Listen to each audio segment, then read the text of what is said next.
Bonsoir à tous, je m'appelle Mathilde, moi je travaille dans ce magnifique lieu qui s'appelle Grande Contrôle et je suis très heureuse de recevoir Flora et ses invités après quelques mois d'échanges toutes les deux autour de ce projet qui est devenu réalité de son livre qui s'appelle Nos voies de résilience. J'ai eu la chance de lire un peu en avant-première et qui m'a, moi, transportée, m'a redonné beaucoup d'énergie avant la rentrée. Je crois qu'on en avait beaucoup besoin. Et on a décidé de faire cette soirée pour un petit peu partager le travail de Flora autour de ce livre et puis surtout partager aussi tous les portraits de gens dont elle parle dans cet ouvrage.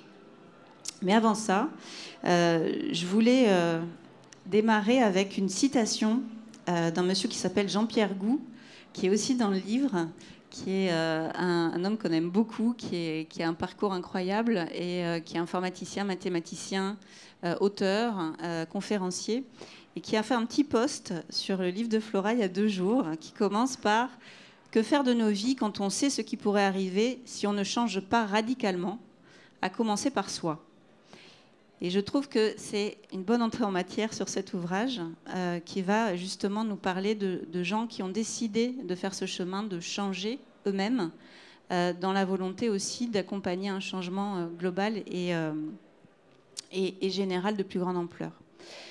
Ce que je trouve aussi intéressant dans cet ouvrage, c'est que tu es parti de l'envie de t'intéresser, arrête-moi si je me trompe, mais de l'envie de t'intéresser aux gens qui étaient différents, et qui étaient donc sensiblement différents. Et là, je raccroche avec la thématique de cette semaine qu'on termine ce soir, qui s'appelle Sensiblement différente. Parce que finalement, le projet à l'origine, c'était de regarder des gens qui étaient des hauts potentiels, plutôt surdoués, plutôt un peu inadaptés, entre guillemets, à la société. Et puis, tu t'es rendu compte que tous ces gens différents, ils avaient en commun le fait d'avoir un constat sur un monde qui était complètement déréglé et la nécessité de transformer les choses, à commencer encore une fois par transformer leur propre parcours de vie pour avoir un impact et pour éviter de se prendre le mur finalement. Et petite anecdote, moi hier soir j'étais avec un monsieur qui travaille dans un grand groupe, qui a un poste important et qui s'occupe du développement durable de ce grand groupe, et qui me disait tout simplement, dans 7 ans, on a 7 ans pour changer de trajectoire. Après ça, si on n'a pas réussi à vraiment transformer les choses très sérieusement dans notre manière de faire, dans notre manière de vivre, bah, ça sera la guerre. Alors je vous avoue que ma soirée d'hier était bien plombée, même si je sais qu'il a raison. C'est pour ça que je suis d'autant plus heureuse d'être là ce soir avec vous, parce qu'en fait, on va parler de solutions, en tout cas de début de solutions, de propositions de solutions, et que je crois qu'on en a tous besoin. Donc, autour de Flora, on a Duc à mes côtés, qui est également dans le livre. Et alors, c'est des gens qui ont effectivement 1000 vies, donc je ne vais peut-être pas faire un détail de chacun de leur parcours, mais Duc, tu es entrepreneur, activiste, évidemment. Et ton thème un peu de prédilection, c'est le monde de l'entreprise, que tu cherches aussi à faire évoluer, à transformer. Et puis en face de moi, à côté de Flora, on a Julien Lacaille, qui est lui aussi... Le Caille. Oh, excusez-moi, monsieur Lecaille. C'est l'accent du 12e, te formalise pas. Ouais, c'est pas original. On me l'a fait plein de fois. Et Julien, toi, tu es aussi entrepreneur et on te définit comme un créateur de liens autour de l'écologie. Voilà, tu nous en diras un petit peu plus. Flora, pour revenir à toi, parce que je ne t'ai pas présentée, alors toi, tu as un parcours aussi de journaliste à la base, multicasquette, tu as fait énormément de choses, tu continues à faire énormément de choses, tu participes à des projets sur du financement participatif, beaucoup. Et puis, après une vie trépidante à Paris et puis ailleurs, tu as décidé de t'installer dans le Cantal, dans une ferme, il y a quelques années, pas si longtemps que ça, avec ton compagnon. Et puis, de cette aventure-là est né ce livre. Et donc, je voulais démarrer la table ronde sur un petit peu l'histoire. Comment il est né, en fait, ce projet de livre? Qu'est-ce que tu as eu envie de faire à travers ça? Merci. Alors, je te remercie parce qu'en fait, en introduisant, tu as déjà un peu raconté. Donc, je me demandais comment j'allais réussir à synthétiser tout ça. En fait, c'est l'histoire de 6 ans, ce livre. 6 ans de transformation de ma vie, d'exploration, de voyage, d'allers-retours, de pérégrinations, de questionnements, un peu d'éco-déprime à des moments, un peu d'exaltation à d'autres. Et ce questionnement, comme tu l'as dit, sur... alors, j'utilise très peu ce mot de haut potentiel parce que je déteste en fait le sentiment de supériorité qu'il véhicule. Du coup, mon projet au début s'est appelé Au bonheur des zèbres, pour questionner en fait la manière dont les personnalités atypiques, et là on pourrait reparler longuement de ce que ça veut dire, des contours que ça peut recouvrir, mais en tout cas pour moi il y avait cette idée que clairement dans la société telle qu'elle était, dans le monde tel qu'il est aujourd'hui, eh bien, en fait, tous ces gens qui rentrent pas dans le moule, pas dans les cases, et qui ont une manière de penser et de ressentir un peu différente, sensiblement différente, eh bien, ils ont quelque chose de particulier à nous dire. Ça partait d'un questionnement qui était personnel. J'étais en pleine crise existentielle. À la fin de l'année 2015, j'ai tout envoyé bouler, et c'est dans la foulée, en fait, de cette crise qu'est né le projet Au bonheur des zèbres. Et après ces pérégrinations, j'ai fait une campagne de financement participatif en me disant bon, bah, ce livre que tu as envie d'écrire, maintenant tu vas devoir l'écrire puisque tu le dois à des gens en fait. Donc je me suis un peu mise dans une situation où finalement j'étais un peu en porte-à-faux, redevable, et je me suis rendu compte à la fin de cette campagne qu'en fait je n'avais plus envie d'écrire le livre tel qu'il était. Donc c'était pas évident pour moi parce que je me suis dit ok, je viens de prendre 13 000 €, les gens m'ont fait confiance, ils ont voulu ce livre et en fait ce livre n'arrivera pas. Donc j'ai mis du temps à le reconnaître. C'est génial, donc sentiment un peu de culpabilité, te dire qu'est-ce que je fais, mais tu avais envie d'écrire un livre quand même. J'avais envie d'écrire un livre et en fait c'est là où y a une histoire un peu incroyable de rencontre avec Florent Massot. Ton éditeur. Mon éditeur, et où effectivement je rencontre Florent, je lui parle de mon livre, un peu en long, en large et en travers. Je lui dis, je voudrais que ça soit toi qui le publie. Il me dit oui, et puis assez rapidement, je lui dis, mais en fait, c'est plus le même, et je sais pas ce qu'il faut que je fasse. Est-ce que je dois raconter mon histoire? Est-ce que je dois faire des portraits? Entre-temps, il y a eu cette question de l'effondrement qui est devenue très, très importante dans ma vie. J'ai aidé Pablo Servigne et d'autres à monter Yggdrasil, qui est un magazine sur ces sujets-là. J'ai rencontré mon compagnon Mathieu il y a 3 ans sur ces sujets-là d'effondrement et de résilience. Et il y a eu un moment, à partir du moment où j'ai accepté qu'en fait Au bonheur des zèbres n'existerait pas, qu'il n'existait déjà plus, qui m'avait aidé à arriver à autre chose, à rencontrer des gens, à faire des... Donc j'ai monté un réseau, j'ai fait des soirées auxquelles vous avez été invités, d'ailleurs tous les deux, si je ne m'abuse. Et bien à ce moment-là, le projet s'est transformé aussi avec Florent, qui m'a dit « T'es pas prête, c'est pas encore mûr, laisse mûrir, et puis quand t'as vraiment mûri, on en reparle et on signe un contrat. » Donc ça m'a quand même bien fichu la pression quand même, parce que je trouvais pas encore. Jusqu'à ce que, c'est un peu cliché, mais dans ma douche, je trouve, en fait, c'est nos voies de résilience, le truc. Et je sors de la douche et j'écris à Florent, c'est nos voies de résilience. Il me dit, mais t'es sûr, prends ton temps, enfin, c'est pas pressé, c'est un titre, c'est important, ça peut changer. Et en fait, là, j'étais sûre de moi, en fait. J'avais réussi à trouver le sens qui me faisait défaut, où il y avait la rencontre entre ces personnalités atypiques, ce qu'elles cherchaient, la manière dont elles vivaient les choses, dont elles pensaient le monde, et ces questionnements sur l'effondrement. Et donc là, il y a eu une nouvelle étape, c'est que du coup, j'ai signé ce contrat avec Florent, qui m'a dit bah, « Maintenant, il faut l'écrire, ton livre. » C'est plus le moment d'enquêter de tout ça, donc j'ai quand même refait une enquête dans l'enquête. Il y a un certain nombre de portraits que je pensais faire, que j'ai pas fait, d'autres que j'ai fait alors que je pensais pas les faire. Et du coup, chacun a donné lieu à une mini-enquête à nouveau. Et puis ça a donné du coup un livre où il y a à la fois mon parcours dans la première partie qui est un peu courte, mais qui est quand même importante pour moi, pour expliquer aux gens en fait mon évolution et comment ils se retrouvent avec ce livre. C'était aussi pour les crowdfunders qui se disent non mais attends, elle nous promet un livre sur les bonheurs des zèbres et on est avec un truc qui s'appelle dont le sous-titre est Traverser les effondrements. Qu'est-ce qui s'est passé entre les deux quoi. Et puis la plus grande partie du livre c'est donc des portraits avec du coup 4 grandes thématiques, avec une réflexion que j'ai ancrée, articulée. Mais en tout cas, c'est ça l'idée du livre. C'est finalement de faire ce pont entre le projet tel qu'il était au début et celle que je suis devenue aussi, traversée, moi, par ces questions d'effondrement, cette vie à la campagne, ces écrits réguliers sur ces sujets d'effondrement et de résilience, et puis ce besoin de cohérence et d'aller au bout de ma démarche d'écriture, aussi par redevabilité pour les crowdfunders. Enfin, là, je leur ai envoyé le livre, j'ai encore des petits soucis, ça n'arrive pas, ça met du temps, voilà. Mais c'était hyper important pour moi d'aller au bout. Et c'est très émouvant, au-delà même de est-ce que ça va marcher, pas marcher, raisonner et tout, juste d'être allé au bout de ma démarche et de tenir le produit de toutes ces années-là.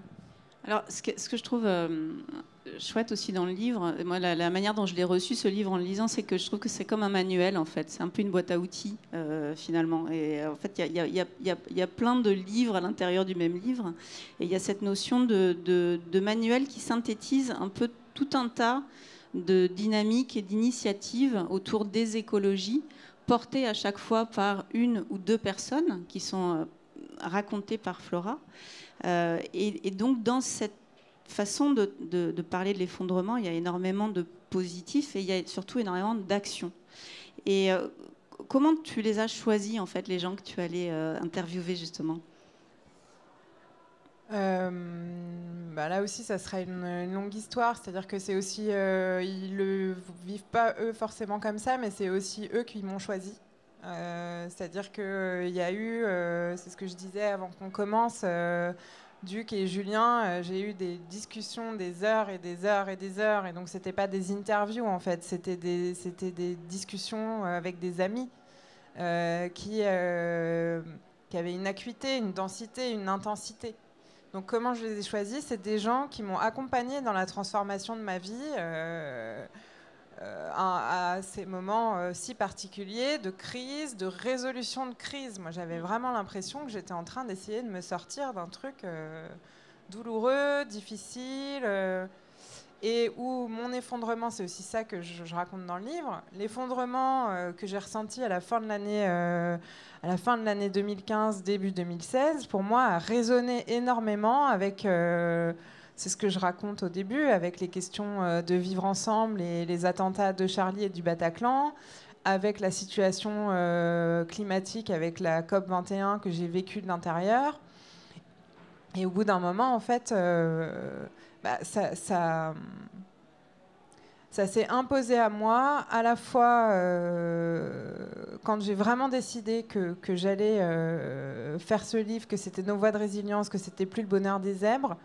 En fait, je me suis dit, OK, si je reste avec cette ligne de cohérence, si mon angle change, du coup, il y a une partie des gens que j'ai déjà interviewés qui sont importants pour moi et ils doivent être là et justement, ils apportent un regard atypique sur cette question de l'effondrement. Enfin, Duc, il est par exemple dans la partie réintégrer le vivant. Je ne sais pas si c'est ce choix que tu aurais fait toi. Mais en tout cas, pour moi, c'était important aussi de pas aller seulement sur des sujets attendus, sur ces questions d'effondrement. Il y a énormément de livres qui sont sortis, il y a énormément de chercheurs, il y a énormément de littérature qui est pondue chaque année sur ces questions, depuis aussi les livres de Pablo Servigne et de ses co-auteurs. Et donc, il y avait vraiment cette rencontre entre, je ne sais pas si je suis claire, et je commence à partir dans une branche, donc je me recentre. Avant que tu le fasses. Non. Et donc, il y avait vraiment cette rencontre en fait entre des gens qui comptent pour moi, que j'aime, que j'admire, et ce qu'ils font, ce qu'ils incarnent et ce qu'ils apportent au monde en fait. Et ce qui est intéressant, c'est que tu as choisi en fait aussi une manière de raconter chacun, qui a pu en surprendre quelques-uns. Et là, je me tourne vers Julien parce que, en fait, Julien, toi, quand tu as lu ton portrait, je crois que tu as été touché en tout cas par la manière dont Flora parlait de toi. Tu pourras peut-être nous en parler, mais avant ça, moi, j'aimerais que tu nous expliques ce que Flora dit de toi, en tout cas dans le portrait qu'elle fait de toi. Et par exemple, j'aimerais bien que tu nous expliques ce que c'est l'adaptation radicale. En quelques mots. Beaucoup de questions d'un coup, déjà. Tu sais que tu peux choisir la question à laquelle tu veux. Je peux répondre à ce que je veux, dire ce que je veux, ignorer les questions. Mais je ne ferai pas ça par égard pour Flora, parce qu'elle a eu un exercice très difficile. Alors on a passé beaucoup de temps avant, mais on a parlé de choses un peu générales. Et puis elle a essayé de me faire parler de moi. Et quelque chose que je déteste, plutôt parler de moi, parce que moi j'ai tendance à aller très très vite dans l'abstraction, dans les grandes idées, et me faire revenir sur la personne que je suis et me confronter à mes émotions, c'est difficile. J'évite la plupart du temps de me retrouver dans ce genre de situation. Elle m'a confronté à ça. Et elle est allée jusqu'au bout. Et après ça, j'ai dû voir ce qu'elle en avait sorti. Et ça m'a beaucoup touché. Ça m'a ému. Ça m'a un peu dévasté aussi. Un petit peu. Mais parce que j'ai dû... Mais c'est la réalité, quoi, parce qu'il y a une partie de ce que je fais et qui me motive, c'est l'angoisse. C'est un gros niveau d'angoisse et de difficulté à vivre dans un monde qui tient peu compte de l'impact environnemental de ce qu'on fait. Alors que mon cerveau passe son temps à décrypter l'impact environnemental des actions, des choix de tout le monde, des choix collectifs, des choix individuels. Mon cerveau ne me laisse pas en paix et me génère un très gros niveau d'angoisse là-dessus, que j'essaie de combattre par l'action, par l'abstraction, par plein de choses, par des relations, par des rencontres, par l'engagement. Et un peu mon portrait m'a remis en face de cette question-là, quoi, de ce qui est mon moteur, mais aussi de ce que j'essaie d'éviter. Donc c'était difficile. Ça s'est traduit par des longues périodes où je ne répondais pas à Flora. Voilà. Où elle s'inquiétait, elle ne comprenait pas pourquoi je ne pouvais pas lui répondre. Et ça s'est bien terminé parce qu'au final, le portrait est dans le livre. Mais voilà, elle a été extirpée des choses de moi que je ne dévoile pas forcément. J'ai une certaine tendance à l'exhibition sur les réseaux sociaux, mais je n'exhibe pas tout. Et certaines choses de moi sont dans le livre. Et elle les a accouchées. Et je suis fort reconnaissant. Pour l'adaptation radicale, c'est un gros sujet. Je l'ai résumé très rapidement cet après-midi au cours d'une conversation. Et ce qui est au cœur de l'adaptation radicale, c'est aussi l'idée que de toute façon, on n'évitera pas le mur vers lequel on court, vers lequel la civilisation court. On ne l'évitera pas. On peut décider un certain nombre de choses. On peut décider la position qu'on prend au moment où on rentre dans le mur. On peut décider un peu de la vitesse à laquelle on prend le mur. On peut aussi éviter et commencer à réfléchir vers quoi on rebondit.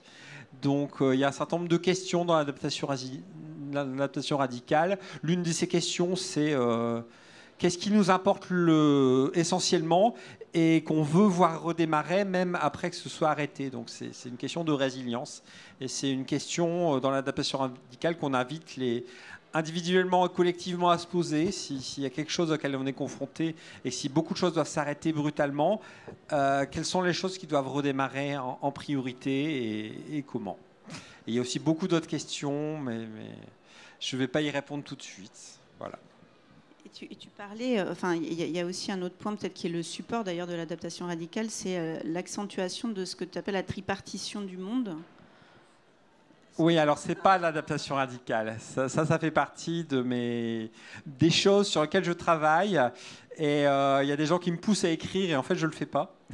Et donc sur la tripartition du monde, c'est Flora qui m'a accouché un peu ce concept pour qu'il soit marqué par écrit. La tripartition du monde, c'est une réflexion en fait pour arriver à dépasser un certain nombre de situations dans lesquelles on se trouve pour essayer de concilier économie et environnement. On se pose la question de savoir peut-on concilier l'économie et l'environnement ? Et toute la logique du développement durable, c'est de se dire on peut concilier l'économie et l'environnement. Et la tripartition du monde, c'est trois réponses simultanées. C'est Oui, on peut concilier environnement et économie. Non, on ne peut pas les concilier et c'est l'environnement qui gagne. Ou non, on ne peut pas les concilier et c'est l'économie qui gagne. Et la tripartition du monde, c'est l'idée que ces trois réponses vont coexister. Il n'y aura pas de réponse nette, il n'y aura pas de gagnant. À aucun endroit sur la planète, il y aura ces trois réponses qui vont prendre de l'ampleur et qui vont rivaliser de plus en plus nettement, avec des passages chaotiques en fait, entre ces trois états de conciliation ou de non-conciliation et de dominante de l'un ou de l'autre. Et voilà, ça fait partie de mes synthèses de ce que je pense profondément. Et un jour, peut-être, j'en ferai un livre, peut-être, si j'arrive à écrire, ou peut-être que ça émergera dans d'autres conversations.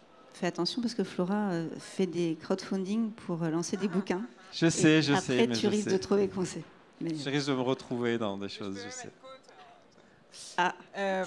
Est-ce que je peux dire quelque chose ? En fait, ce que je trouve, il a complètement illustré aussi, je pense, quelque chose qui se retrouve dans beaucoup des portraits. C'est qu'il y a un aller-retour permanent entre qui ils sont, leurs émotions et ce qu'ils font, ce qu'ils pensent. Et je pense que chaque portrait est l'occasion de découvrir un parcours, une personnalité et des concepts.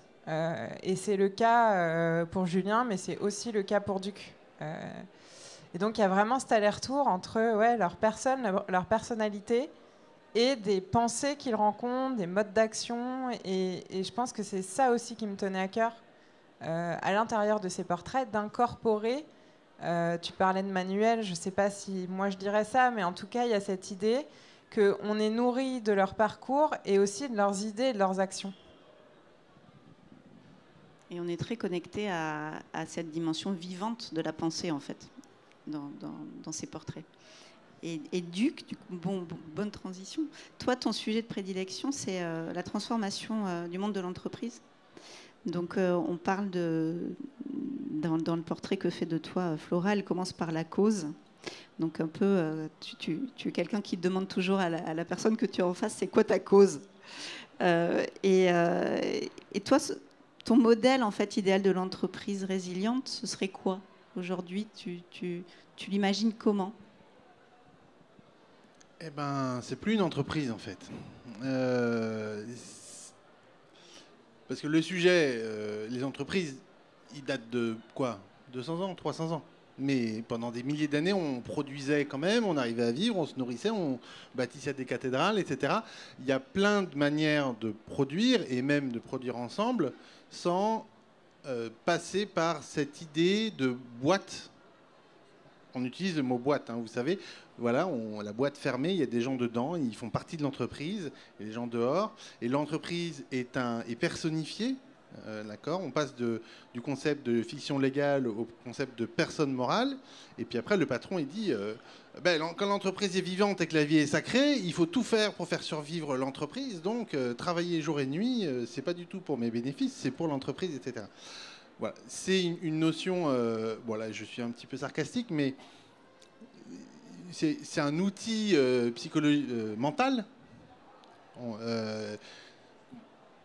Donc on appelle ça une réalité intersubjective. Voilà, c'est-à-dire on a tous une fiction dans la tête et on y croit tous. Et comme on y croit tous, le truc existe et a des conséquences dans le réel. Mais en fait, il y a moyen de faire autrement. Et si on gratte un petit peu, je ne vais pas me lancer dans un grand cours d'économie maintenant, mais si on gratte un petit peu, on se rend compte que la raison pour laquelle on s'est organisé comme ça avec ces entreprises vient du fait que l'information circule mal, est difficile à traiter, que les communications coûtaient cher, et tout ça, c'est des choses qui aujourd'hui s'effondrent et sont de plus en plus performants.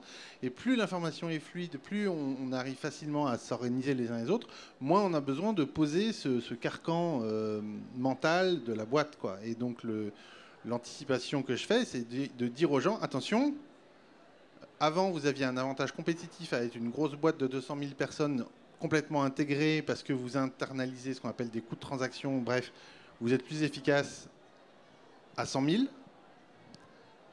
maintenant, vous voyez toutes ces l'ubérisation, enfin toutes ces choses-là, la freelanciarisation, les CDI qui s'effondrent, etc. Ce qui était vrai il y a 50 ans et même ce qui était vrai les 200 dernières années n'est pas forcément vrai les 100 années à venir. Et donc, préparons-nous. Voilà.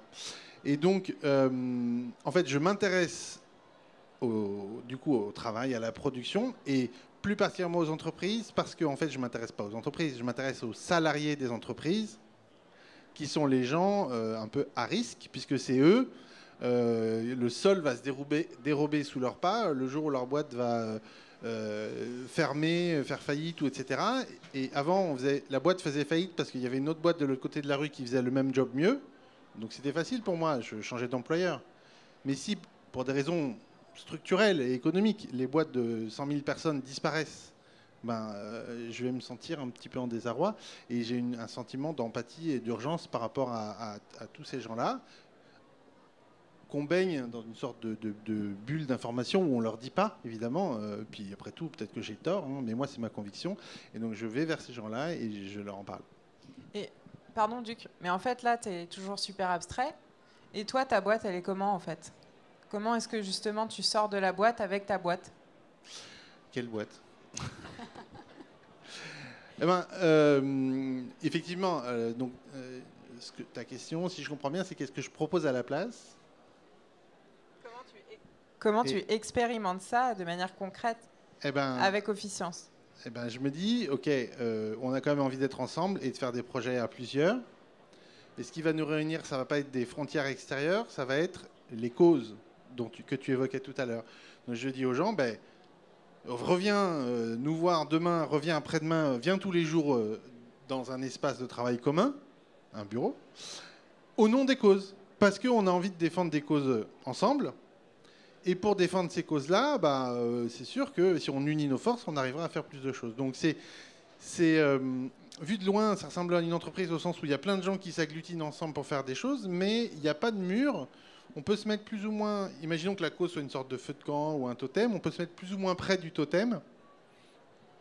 Et on fait plus ou moins partie de la tribu en fonction de son engagement. Parce qu'en vérité, on n'a pas une cause dans la vie, on en a... Par rapport à chaque cause, en fait, on a une distance plus ou moins proche. Voilà, la nature, le féminisme, laisser une trace à mes enfants. Il y a plein de raisons, il y a plein de causes, il y a plein de raisons de se lever le matin. Et donc pour l'entreprise, au début, il y avait une entreprise qu'on a créée avec Cannes qui est ici dans l'audience. On a dit, en fait, on va la transformer en tribu, on va poser au centre les causes, et on va dire aux gens, si vous partagez les causes, rejoignez-nous, sinon, vous pouvez partir. D'ailleurs, on n'a pas besoin de leur dire, vous pouvez partir, parce qu'ils nous regardent comme des illuminés, et ils s'en vont, en fait. Et on se retrouve avec une communauté de gens qui pensent pareil et qui ont les mêmes ambitions. Certains mettent de l'argent et jouent le rôle du client, certains mettent du temps et jouent le rôle du fournisseur, et on fait des projets ensemble pour soutenir les causes. Voilà. Donc c'est ce qu'on applique, applique au Vietnam, donc parce que l'entreprise en question est au Vietnam, et puis qu'on s'est mis à appliquer aussi en France. Donc maintenant on a 2 tribus, une tribu là-bas, une tribu ici. Donc en fait, tu es en train de nous parler d'un écosystème et plus d'une entreprise, quoi. Exactement. Et alors, Julien, est-ce que Duc, il rentre dans quelle des 3 parties de ta tripartition du monde, en fait? Je n'en sais rien. Je n'en sais rien parce que je n'ai pas enquêté sur Duc, moi. Et donc, je n'essaie pas de savoir a priori... dans quel environnement il inscrit son action économique. Enfin, ça peut, c'est très vraisemblablement les tentatives de conciliation, à savoir essayer de se penser non pas comme des êtres humains décidant du futur, mais comme des animaux économiques vivant dans un écosystème et réagissant par rapport à son environnement. Donc sans doute que c'est vers la conciliation. Cette conciliation sera-t-elle possible ou non? Est-ce que Duc arrivera à mener ses projets ou est-ce que ces projets s'effondreront? Je n'en sais rien. Et je pense que lui-même ne le sait pas et qu'il y aura sans doute des phases de compostage, des moments où les projets morts donneront lieu à d'autres choses, que ce soit des projets économiques ou des projets pas économiques. C'est sans doute des choses qui vont se produire. Mais je ne connais pas assez les projets de Duc pour anticiper, et je ne suis pas visionnaire pour savoir comment les choses vont se dérouler. Moi, ce que je trouve génial dans ce qu'il dit, c'est qu'on n'en a pas parlé, mais qu'effectivement, c'est des discussions qu'on a eues très souvent, Duc et moi. Je ne sais pas si c'est vraiment te pousser dans tes retranchements. En tout cas, toi, tu m'as poussé dans les miens à certains moments, où en fait, moi, j'ai quand même eu au fur et à mesure une très grosse tendance anticapitaliste, anti-patriarcale, anti-beaucoup de choses de notre système tel qu'il est aujourd'hui. Et en fait, Duc, en permanence, fait des ponts. Donc, il n'est pas anti, il est plutôt à essayer de concilier, d'intégrer, etc. Et cette question de l'économie de marché, tu dis, il faut qu'on sorte du capitalisme, mais en restant dans l'économie de marché. Et donc, du coup, c'est quoi vraiment la différence? Et comment est-ce que, à certains moments, des activités liées complètement au numérique, en lien avec ce que tu viens de dire, elles peuvent être amenées à s'effondrer ou à se transformer. C'est des questionnements qu'on a eus et où j'ai pas toujours réussi aussi à aller au bout de ce que j'avais envie de lui demander, de ce que j'avais envie de quelque part d'aller chercher, d'aller regarder avec lui, aussi parce que on revenait sur ces ponts, en fait. Je sais pas si j'étais très claire. Au fond du fond, il y a une conviction qui n'est pas vraiment... On en parlait la semaine dernière. Donc, sur cette manière d'organiser le travail, c'est pas juste ma lubie. Hein. On est nombreux. On a un mouvement qui s'appelle Open Opal, parce que c'est des organisations qu'on appelle Opal, mais c'est expliqué dans le livre, donc il faut acheter le livre pour savoir. Mais donc, il y a un groupe Facebook Open Opal. Et en fait, la question qu'on se pose quand on gratte, hein, puisque... cette forme d'organisation Opal est inspirée du vivant, c'est-à-dire que c'est finalement comme, au lieu d'être une entreprise, une boîte fermée, on est une forêt, on est tous un arbre, ou alors on est tous une cellule, et c'est un peu comme ça qu'on s'organise, voilà, par interaction avec nos voisins, ou comme un banc de poissons, etc. Bref, donc des formes de production inspirées du vivant. Et la question, c'est est-ce que de par le fait qu'on mimétise, non, on copie, on s'inspire du vivant dans notre pratique. L'objectif premier, c'est d'être aligné avec soi-même et d'être heureux dans la vie. Est-ce que ça va impliquer un impact environnemental positif? Est-ce que de par le fait que chacun est souverain sur lui-même, libre et aligné avec lui-même, ça va faire que tous ensemble, quand on se réunit, on va faire du durable. Et voilà, on a le débat et il y a des arguments dans les deux sens. Oui, alors je vais rebondir un peu parce que moi-même j'ai un peu fréquenté, alors je suis aussi entrepreneur, je suis dans une CAE, hein, donc coopérative d'activité et d'emploi, dans le secteur de l'économie sociale et solidaire, où on fait pas mal d'accompagnement à la durabilité, de design, de coaching. On fait ce genre de choses et j'ai été assez investi là-dedans, je suis encore, notamment dans le développement des réseaux de tiers-lieux dans les Hauts-de-France. Ce qui m'a, en fait, j'ai eu besoin à un moment, après beaucoup de temps passé dans la question des communs aussi, alors on n'a pas évoqué, mais c'est un de mes grands sujets, savoir comment on arrive à faire des communautés autogérées qui soient capables de vraiment gérer des choses qui ont de la valeur économique. Un truc qui est clair, c'est qu'on crée de l'abondance partagée en faisant ça. Quand on travaille en écosystème, quand on fait des communs, quand on a cette réflexion autour du biomimétisme, on a cette capacité à dépasser un peu des frontières qui nous empêchent de partager des choses. On est dans une économie du partage et on crée de la valeur. Mais j'ai eu besoin à un moment d'aller plus vers l'adaptation radicale parce qu'il me semblait que ça manquait quand même d'un certain nombre de questionnements. Et dans l'adaptation radicale, on a quelque chose qui s'appelle le renoncement. C'est de se poser la question... Qu'est-ce qu'on est capable d'abandonner pour éviter de dégrader la situation? Et moi, j'avais besoin, en plus de toutes les choses qui sont des nouvelles formes d'économie, de partage, de pouvoir quand même ramener la question, mais il y a des choses qu'il faut quand même lâcher. On ne peut pas juste essayer d'aller vers des nouvelles manières de faire. Il faut aussi avoir des objectifs de renoncement. Sinon, on contribue aussi à dégrader la situation.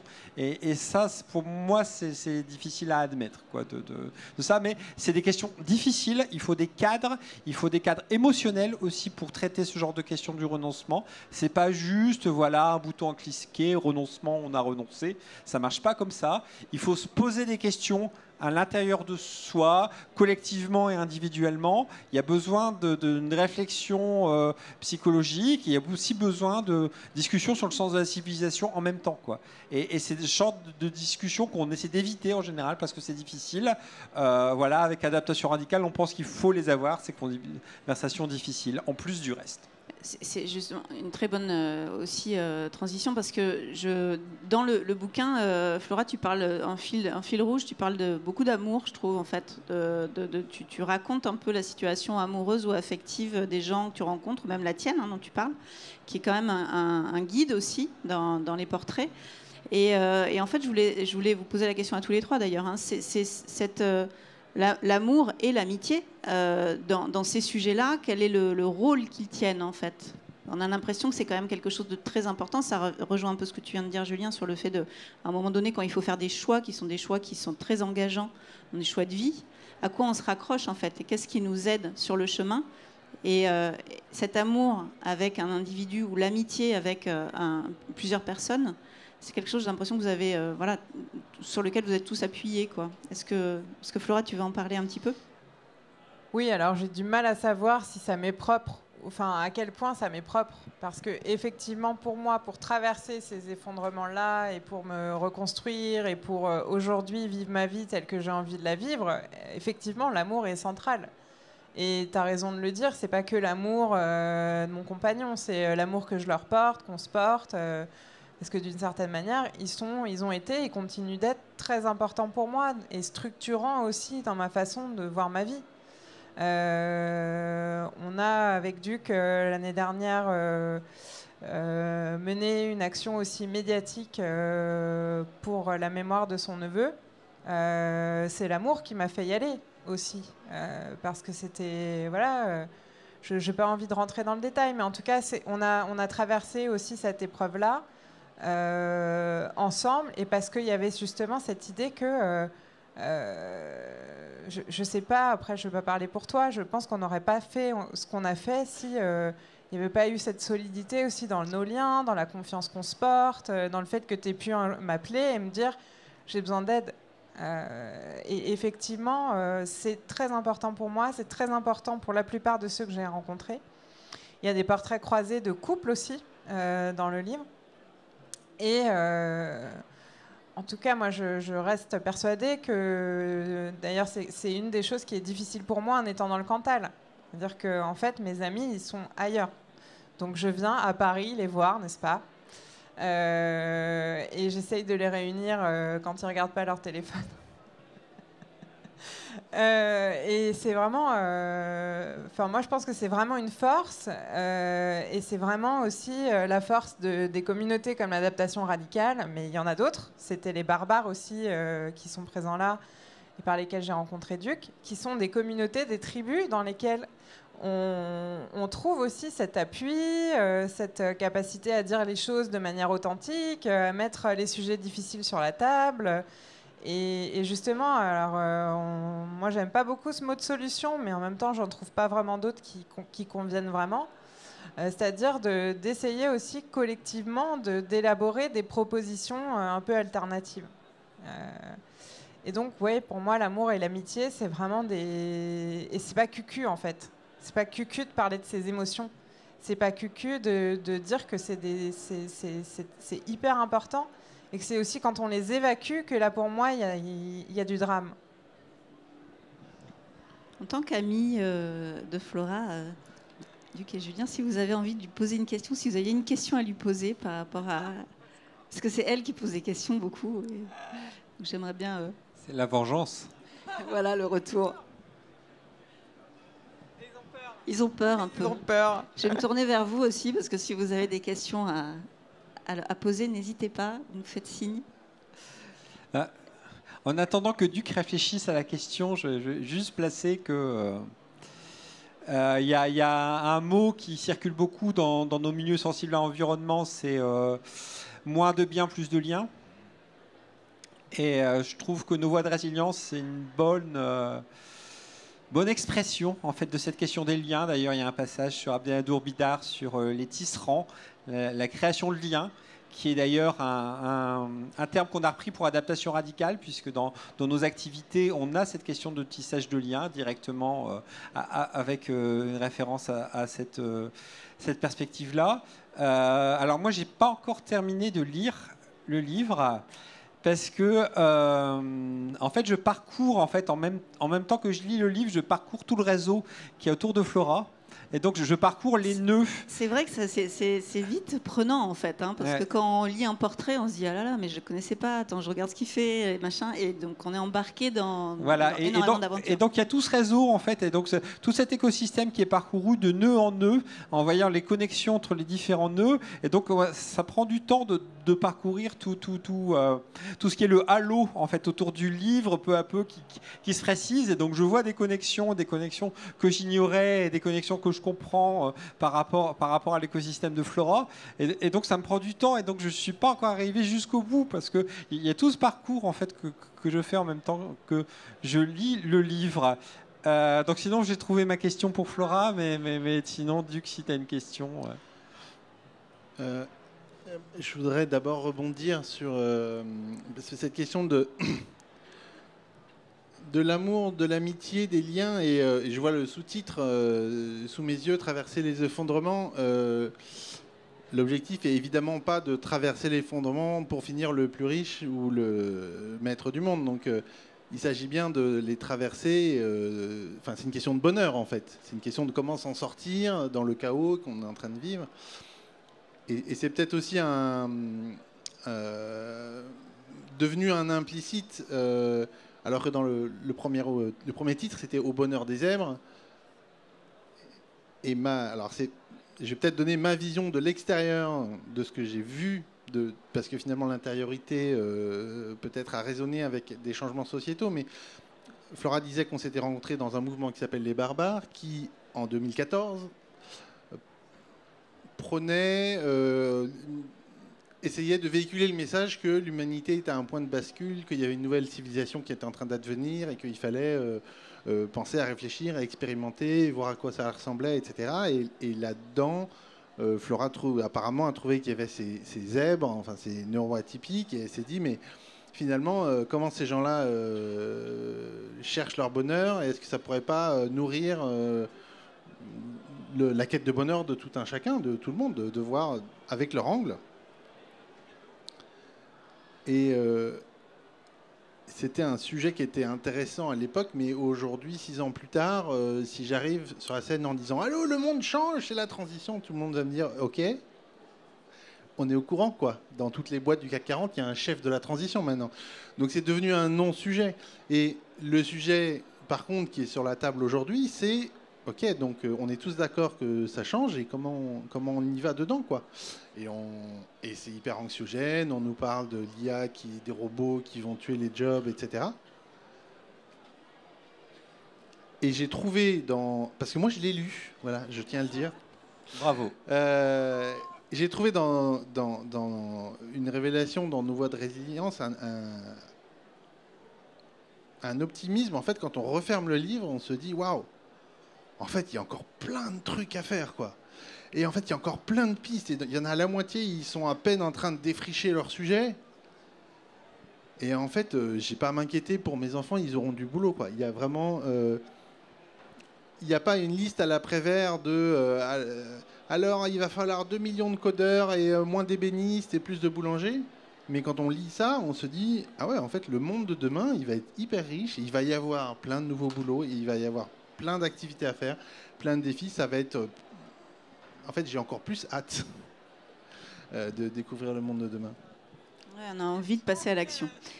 Ils veulent pas de poser de questions, t'as vu, hein, Si, j'ai une question. Ouais. Alors, juste encore un témoignage. J'étais super content de tenir physiquement cet objet, parce que pendant longtemps, ça a été une perspective, ça a été un rêve, ça a été un projet. Et donc le jour où je l'ai tenu dans les mains, où il avait un poids, je fait waouh, l'objet il existe vraiment. Et en plus il y a des illustrations à l'intérieur, il y a un cheminement. Dessin de Étienne Appert. Je trouvais waouh, quel bel objet. Et puis je me suis dit ah non mais il manque quand même un truc. Et alors je vais te poser la question, Flora. Est-ce que tu regrettes pas de pas avoir mis une photo du mur de post-it? Parce que pour moi, en fait, ce livre était d'abord un mur de post-it qui accompagnait Flora et qui a beaucoup changé, hein, qui s'est transformé. Et pourquoi n'y a-t-il pas ce mur de post-it dans le livre? Ouais. Voilà ma question. Merci. Tu fais partie des rares personnes qui ont vu les murs de post-it. C'est-à-dire qu'en fait, partout où j'ai habité pendant ces dernières années, il y a eu un mur de post-it, y compris dans le Cantal, avec la dernière version qui s'est retrouvée dans le livre. Eh bien, j'ai pas mis la tambouille, j'ai pas mis la cuisine. Je l'ai écrite, mais effectivement, je n'ai pas mis le mur de post-it parce qu'il y en a eu trop déjà, des différents. Et puis, non, j'ai pas mis la tambouille. Mais je voulais quand même te répondre. Même si tu n'as pas posé de questions. Je peux te poser une question. Ouais, J'ai une question. Garde-la. Je voulais quand même dire un truc par rapport à l'optimisme. Il y a quand même un truc de filtre. On parle souvent de la bulle de filtre, de tout ça. Et c'est un peu aussi ce qui fait que j'ai envie d'aller parler de mon livre et de donner à entendre en fait ce que font ces gens. Je pense notamment à Flore Vasseur qui est en pleine promo de son film Bigger Than Us, qui est extraordinaire et que je vous invite tous à voir. L'idée, c'est justement qu'on sorte de nos bulles de filtre, qu'on sorte de nos niches, pour justement que ces pistes, ce ne soient pas juste des trucs de Happy Few, de CSP+, et de gens de très très diplômés qui se posent la question du sens. Après après des années ou une carrière où justement ce sens parfois pour eux faisait défaut. Donc moi il y a vraiment ce truc de... Moi je trouve ça passionnant, mais je me suis rendu compte par exemple, je ne le savais pas au début, qu'il y a une bonne partie des gens dont je fais le portrait qui étaient passés par une école de commerce. Ça m'a quand même vachement interpellée. Notamment beaucoup des femmes, y compris certaines dont je ne le savais pas du tout quand j'ai commencé mon enquête. Et là, je me suis dit quand même, il y a encore un truc à péter, il y a quand même des choses à transformer. Et il y aurait peut-être un tome 2, un tome 3 à faire aussi avec des gens qui ont peut-être davantage de diversité. Je suis allée chercher aussi des gens qui me ressemblaient quelque part. Donc juste le truc en écho, c'est cet optimisme, d'une certaine manière. Je ne sais pas si optimisme, j'ai du mal avec ce mot, hein, tu le sais, on en a souvent parlé. C'est plus une forme de lucidité, de réalisme et en même temps d'espérance que tout n'est pas foutu et qu'il y a encore plein de choses à faire.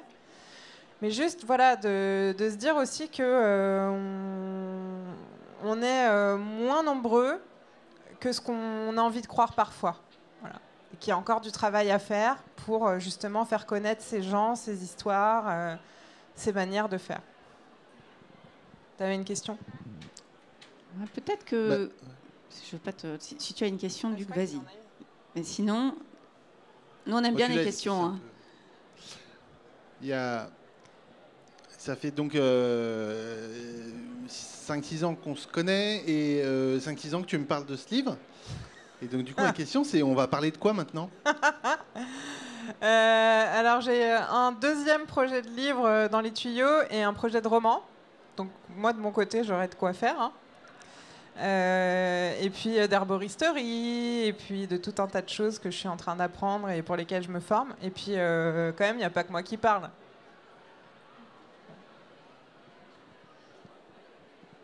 Allez, soyez pas timide. Bonsoir. Alors, je suis désolé, voilà, je suis arrivé un petit peu en retard. Mais en fait, j'ai pas lu le livre encore. Mais je connaissais la thématique et j'ai suivi tes aventures aussi sur les réseaux. Et ce que je me demandais par rapport à la résilience, en fait, c'est marrant parce que il y a quelque chose qu'on pratique beaucoup dans notre milieu, c'est sortir des mots, puis ensuite interdire des mots, et puis ensuite dire finalement ce mot-là on peut le réhabiliter, etc. Et on se prend beaucoup la tête. Et je sais que par exemple même résilience, c'est un mot qui est mis en question. Oui, alors résilience, ça serait la résignation face à, et l'action politique qui devrait reprendre le terrain, etc. Et en fait, ce que je trouve super réjouissant dans la période qu'on vit là depuis peu de temps, juste après le confinement, ou même c'est peut-être né pendant le confinement, c'est qu'on arrête un peu de se prendre le chou avec les mots et de les autoriser ou les interdire. Et on parle beaucoup plus, comme tu l'as dit tout à l'heure, d'amour, d'émotion, de ressenti, et aussi du courage qu'il va nous falloir face à des choses qu'on ne maîtrise pas, en fait, qu'on ne connaît pas. C'est pour ça que j'aime beaucoup aussi le livre de Yannick Roudot, Quand l'improbable surgit, un autre monde devient possible, où je ne me souviens plus la fin me fait. J'ai lu le pitch pour l'instant. Et en fait, l'idée est autour de ce Covid nous a montré que l'improbable était possible. Et finalement, comme on ne sait pas de quoi est fait l'avenir, bah, effectivement, on a juste à construire et on verra. En fait, je crois que c'est aussi ce que porte le livre, parce que, encore une fois, je l'ai parcouru. Merci. On a une deuxième question juste derrière. On va peut-être prendre... C'était pas vraiment une question d'ailleurs. Non, mais je veux bien juste rebondir. Pardon, mademoiselle. Juste, je réponds à Sébastien. J'ai eu, notamment dans ce milieu effondriste, collapso, voilà, des gens qui m'ont dit « Mais tu peux pas utiliser ce mot de résilience, c'est pas possible, Macron l'a récupéré, tu peux pas... » Je dis « Mais en fait, je ne veux laisser ce mot de résilience à personne, en fait. Pour moi, il est important, pour moi, il a du sens. » Et j'ai construit un sens qui m'est propre. J'ai fait une espèce de syncrétisme entre des approches, l'approche de Cyrulnik, Boris Cyrulnik, qui est une approche qui est très psychologique, centrée sur le développement de l'individu, avec une approche qui est plus sociétale ou plus liée à la façon dont on peut voir les changements climatiques. Et j'en ai fait mon beurre quelque part. Et je ne voulais pas laisser ce mot. Je dis mais c'est pas possible de devoir laisser le mot qui est si beau, qui a tellement de signification et tellement de nuances, à d'autres qui vont décider pour moi ce qu'il veut dire. Donc là où, en tout cas, je trouve chouette aussi ce que tu dis, c'est qu'effectivement, je m'en fous. Et ce qui est important pour moi, en fait, c'est de défendre ce que moi j'y mets. Et en fait, comment dire, je cherche à donner une leçon à personne, ou je vais pas contre les autres, je vais juste dans mon sens à moi. Et mon sens à moi, c'est du coup d'y mettre. Dans le livre, je parle de cette d'échelle interdépendante de résilience, avec une échelle globale, planétaire, qui est un peu notre rapport au vivant, une échelle sociétale qui est plus notre rapport politique, enfin la façon dont on vit ensemble, et une échelle individuelle plus intérieure. Et voilà, c'est aujourd'hui, moi, ce que j'y mets. Et quelque part, je me fous un peu qu'il y ait des débats et des livres qui soient écrits pour dire que en fait, c'est pas la résilience, mais l'adaptation qu'il faut dire, et pas l'adaptation et pas tel autre. Et en fait, ça me va bien comme ça, et je trouve ça beau, en fait. Ta cause, c'est un peu la résilience, non ? Je sais pas. Je ne sais pas si ma cause, c'est la résilience, mais en tout cas, c'est un mot qui résume assez bien ce que j'ai l'impression de vivre, ce qu'on va devoir mettre en œuvre et ce que vivent les gens dont je fais le portrait. Oui, pardon, je vais en profiter juste pour rebondir, et puis après ça, on avait fait des soirées au Bonheur des Zèbres, en fait, dans le parcours, et puis on avait eu des discussions avec des neuroatypiques, avec des hauts potentiels. Et sur la question d'au Bonheur des Zèbres, c'était posé un peu la question de l'injonction au bonheur. C'était quelque chose qui était revenu, mais pourquoi chercher à être heureux ? Et je pense que ce terme de résilience vient aussi, et aussi au terme de ce parcours de dire la question, c'est surtout de savoir quel est notre potentiel pour faire les choses, en fait, et pas une injonction qui nous serait venue une injonction à la résilience, ceci ou une injonction au bonheur. C'est comment on développe notre capacité à faire, à anticiper et à rebondir. Et je pense que c'est de ça dont Flora témoigne dans le livre. Merci. On connaît bien quand même le bougre. Je voulais dire tout d'abord merci. Je voulais demander si vous avez des plans pour le traduire en anglais un jour, en premier. Et je voulais dire aussi que j'ai fait mes études dans l'éducation et la sensibilisation sur la durabilité. Donc j'ai trouvé ça chouette. Et aussi, je fais des ateliers de l'éco-anxiété et la solastalgie à mon université. Et j'ai fait une cette semaine et on avait un thème qui sortait beaucoup. Et c'était les jeunes avec des familles et des parents qui ne comprenaient pas leurs craintes sur l'écologie et tout. Et je voulais savoir si vous avez des conseils, que je sais que vous travaillez dans ce domaine. Et si vous aviez des conseils pour les personnes qui ne comprennent pas votre travail. Des conseils. Merci. Alors, sur du mal avec les conseils. En tout cas, pour l'anglais, si vous avez des pistes, je prends. Et sur cette question de l'éco-anxiété, en fait, il y a énormément de jeunes aujourd'hui qui, justement, traversent cette éco-anxiété. Alors, on parle de solastalgie, éco-anxiété, c'est pas tellement important. C'est encore une fois une question de mots. En revanche, ce qui est intéressant, c'est qu'il y a des films, j'en parlais à l'instant, comme Bigger Than Us, comme Une fois que tu sais, qui vient de sortir aussi, de Emmanuel Kaplan, qui parle de ces questions. Et en fait, je trouve que les livres, les films, enfin des supports de ce type culturels, sont aussi des très bons facteurs de discussion. C'est pas une réponse, c'est pas la réponse, mais en fait, c'est ma réponse là, c'est-à-dire que c'est de trouver des supports à discussion qui soient pas forcément frontaux, parce que la difficulté sur cette question de l'éco-anxiété, c'est que ça vient chercher l'autre dans sa difficulté, dans ses dénis, dans l'incapacité qu'il a parfois à aller voir en face un certain nombre de faits qui sont fort désagréables, c'est le moins qu'on puisse dire.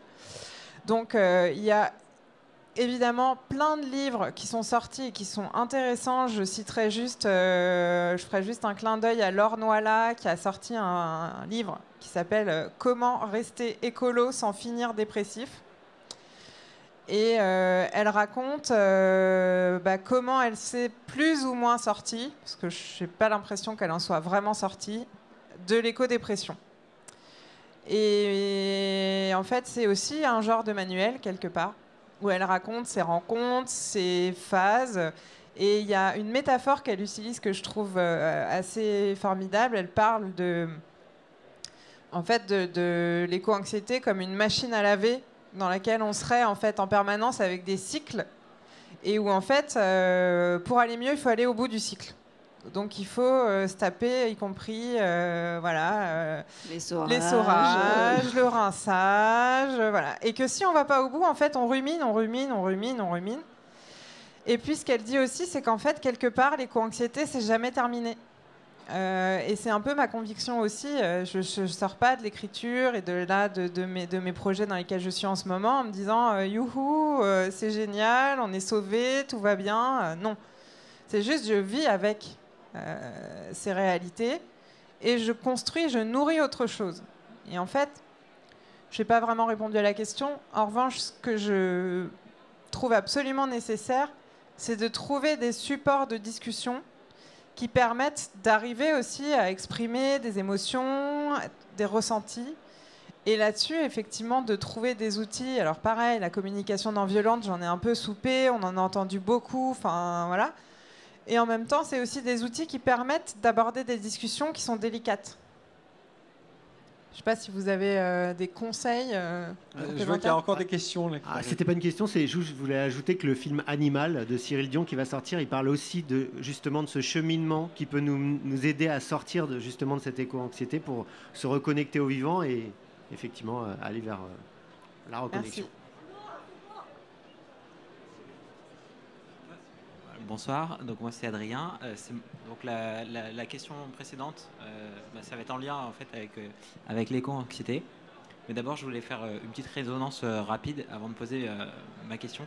C'est que pour dire pardon, là vous m'entendez? Je disais j'ai une question mais petite résonance rapide. C'est que donc je suis en lien avec Duc depuis quelques années. c'est un lien qui est très précieux pour moi. Et j'ai eu la chance de rencontrer Flora, d'ailleurs, une fois chez Duc. Mais je ne connais pas Julien que je découvre ce soir. Et pour autant, quand je vous entends discuter, je sens comme une espèce de chant, quelque chose, enfin, de lien. Et je me sens aussi en lien, par exemple, avec toi, Julien, que je découvre ce soir. Et du coup, je trouve ça très fort. Ça résonne beaucoup avec ce qui a été dit sur l'amour et sur le lien. Et du coup, j'avais envie de te poser une question, Julien. Tout à l'heure, tu parlais de l'angoisse qui était un de tes moteurs, en tout cas par moment, ou en tout cas qu'il y avait des passages à l'action qui étaient guidés par l'angoisse. Et du coup, la question qui vient d'être posée, ça me fait reformuler la manière dont je voulais te la poser. Mais justement, qu'est-ce que tu nourris entre 2 cycles de machine à laver, du coup? Voilà, c'est le Julien, au moment où, si tu appuies sur un bouton et que l'angoisse disparaît, à un moment donné, qu'est-ce que tu vas nourrir à ce moment-là? Voilà, j'avais envie de te poser cette question. C'est une bonne question. J'ai pas de réponse super prête. Je sais que ce qui me fait énormément plaisir, c'est d'arriver à rentrer en résonance avec des gens qui sont un peu sur la même longueur d'onde que moi. C'est ce dont j'ai besoin pour continuer à avancer. Et mon gros trip en fait dans la vie, c'est l'animation de communauté. Et en fait, c'est le design de communauté et de faire en sorte que des espaces en fait de co-création et d'action collective que j'ai accompagnés existent et continuent à se développer. Hein, pour l'anecdote, avec Flora, on a une histoire commune par rapport à un groupe Facebook qui s'appelle Adopte un Collapso.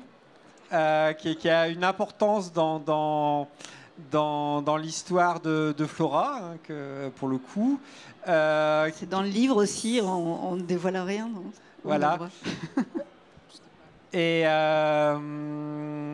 donc après, une fois que les communautés sont lancées, elles vivent, elles se transforment, elles nous échappent, elles nous déçoivent aussi, mais elles ont leur existence propre.